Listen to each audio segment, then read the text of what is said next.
So this is a new documentary from a famed documentarian Errol Morris, who's done. He won an Oscar back in early 2000s, 2003, I think. Yes. Famously made one called the Thin Blue Line, that I think was in the 80s. Like a man was set free or retried or something. Zach will tell us more. I should Yeah, have yeah, done I got more you. I got you. research on Errol. Yeah. Um, anyways, but we saw that this new documentary was out on Netflix and that it was by Errol Morris, so we decided to check it out.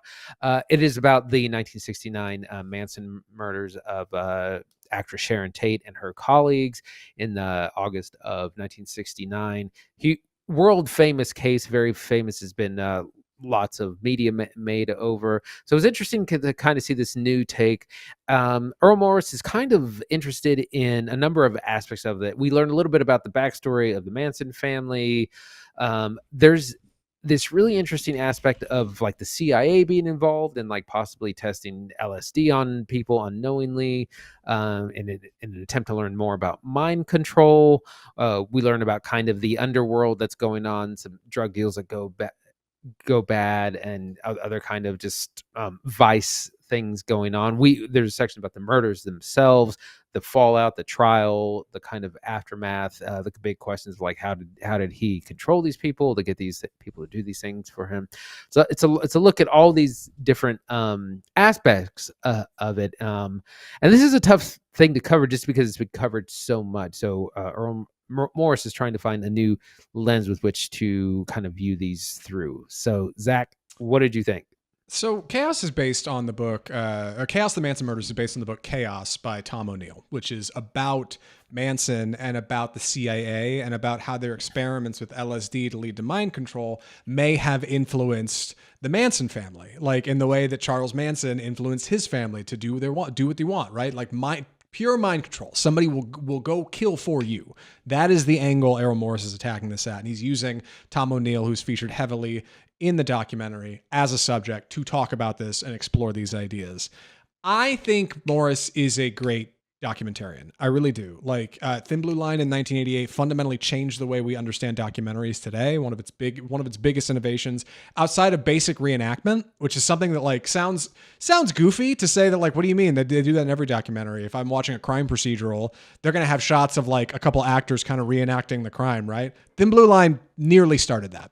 He was basically the first one to be like, hey, what if we reset this and shoot it like dramatically and pose it in this thing as footage, and it works. Like the idea of recording a phone call and cutting to a tape recorder that's running as the phone call's listening, so you have visuals to pair with it, that comes from Errol Morris in 1988. Like huge innovations in the documentary space. In 2003, he wins the Academy Award for Best Documentary Feature for The Fog of War, which is about Secretary of Defense Donald Rumsfeld. Like big ideas. This whole thing is getting to the epistemology of like who his subjects are. So his ability to interview Tom O'Neill here and Tom O'Neill's idea is important.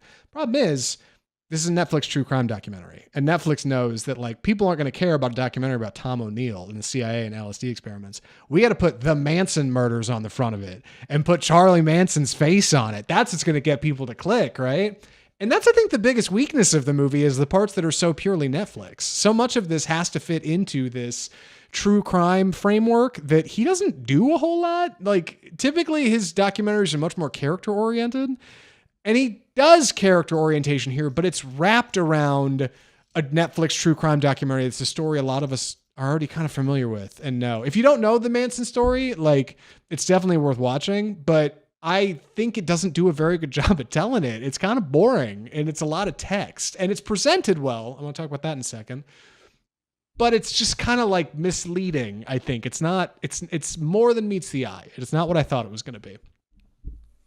Yeah, it's a little dry somehow, even though it's this, tantalizing murder case that everyone knows or has heard about. Somehow it manages to not be super interesting. And I think part of the problem is that usually a documentary will have a lot of documentary footage. In other words, like TV footage or like news footage or like some sort of actual things on camera. And this seems to kind of lack a lot of that. Yeah. Like there's footage of Manson and some of the victims. Sharon Tate was a very famous actress at that point. Roman Polanski's wife at the time, as well. but there's a lot of just like, looking at photos, or like you were talking about the tape recorder, trying to make still images seem Yes. dramatic. And Yes. it's recordings, it's reenactments, it's newspaper headlines, and it's a whole lot of not what you Yeah. normally would see.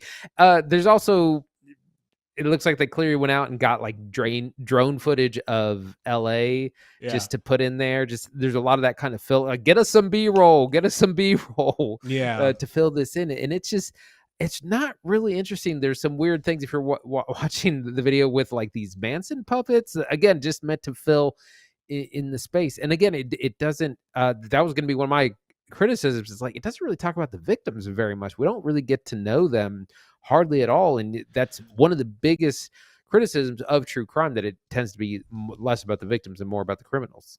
Yeah, like it seems like Morris's core idea here is to dig at Tom O'Neill's insinuation that the CIA fundamentally caused the Manson murders. Like basically inadvertently, insofar as to say that Charlie Manson may have directly been influenced by a member of the CIA, a high-ranking individual. He's got a name, he's got photos, he's got interview footage of him. That stuff's great. The footage of the Manson family members in prison years later doing interviews and being like, well, I didn't know, I just did what he said. That stuff's great. The stuff that doesn't work is the loads of text treatment. There's so much text in this movie. Like cut to a headline, cut to a statement, cut to an article. Like, and it's played well through clever editing. It's a lot of like grunge textures and like red coloring and like sliding in and making things look like they're in like a scanner.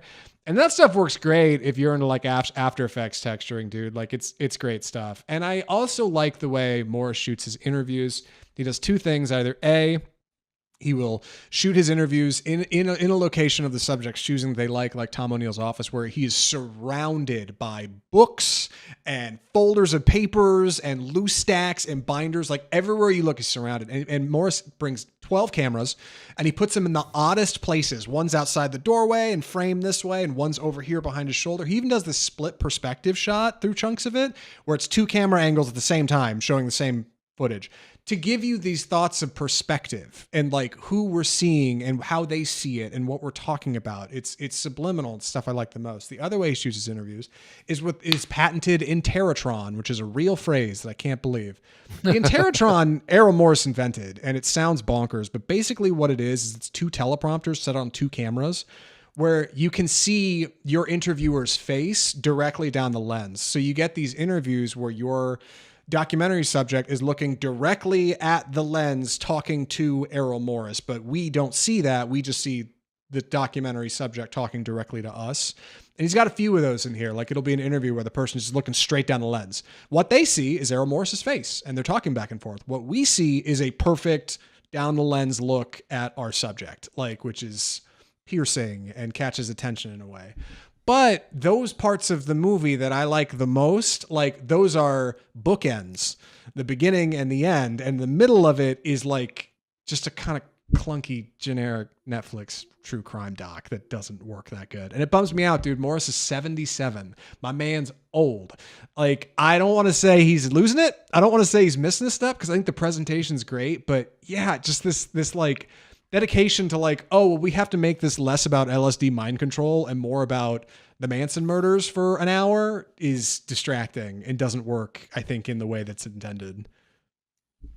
Yeah, I thought that the opening premise about like the CIA mind control having and could have had something to do with this, I think is very interesting. Like it's a very bold idea. And Yeah. then it just kind of gets tucked away for like the whole middle, like the whole hour in the middle, while it's kind of going through the motions of like the Manson family. There were them living at Spawn Ranch and like them being involved with this health clinic in San Francisco, and then like some drug deals gone wrong, which leads to several murders, which eventually leads to the famous Manson murders. All those things that people are a little bit more familiar with, and then at the very end, it kind of gets back into the like, oh, there was a CIA guy who was kind of in touch with the whole thing, so it doesn't really tie it all together very well.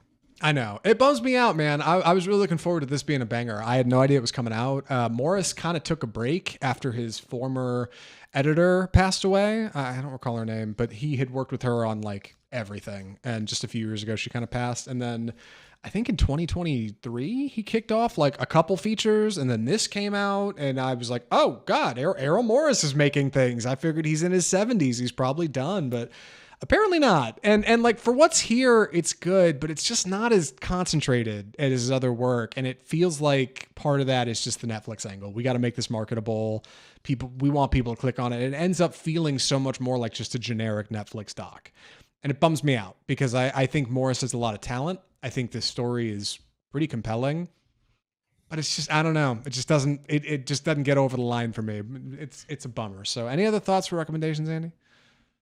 I think I'm ready. Andy, would you recommend Chaos, the Manson Murders? This is a pass for me, a rare pass where I didn't really enjoy it. It's only 85 minutes and it still felt long. Felt like it dragged. If you don't know anything about the Manson murders, it probably is very educational in that aspect. The whole CIA thing is an interesting point, but it's like when people try to connect Lee Harvey Oswald to the JFK assassination and CIA stuff there. It's a real weak connection. It's not well explored. It seems very exploitative of its victims. It doesn't talk about them very much. So I think it's going to be a pass for me. I think I'm kind of in the same boat. I think it's some of Errol Morris's, I don't want to say his weakest work, but like definitely not his strongest. Yeah, weaker. There you go. That's the term. It's weaker work.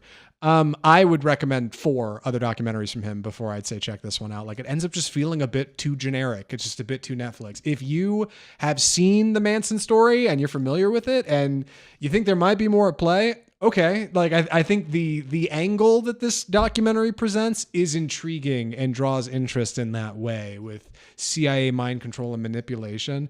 But if you're not familiar with it, like it's a lot more fun to go watch like Once Upon a Time in Hollywood and just kind of find it along the way. You know what I mean? Like the presentation here is just a little dry.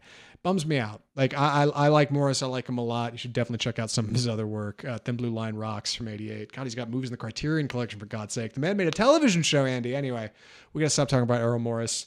That's it for episode 285 of Off Script. My God, what were you gonna say? I'm sorry. I'd say, do you have a favorite? What would be your top Errol Morris documentary?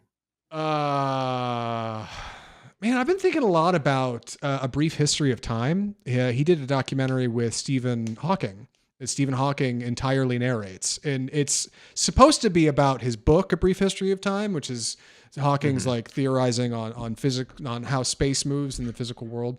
But it ends up being all about Hawking and about who he is and how he got to be where he is. And I haven't seen it in years. I don't even think it got a Blu-ray. I think it's DVD only.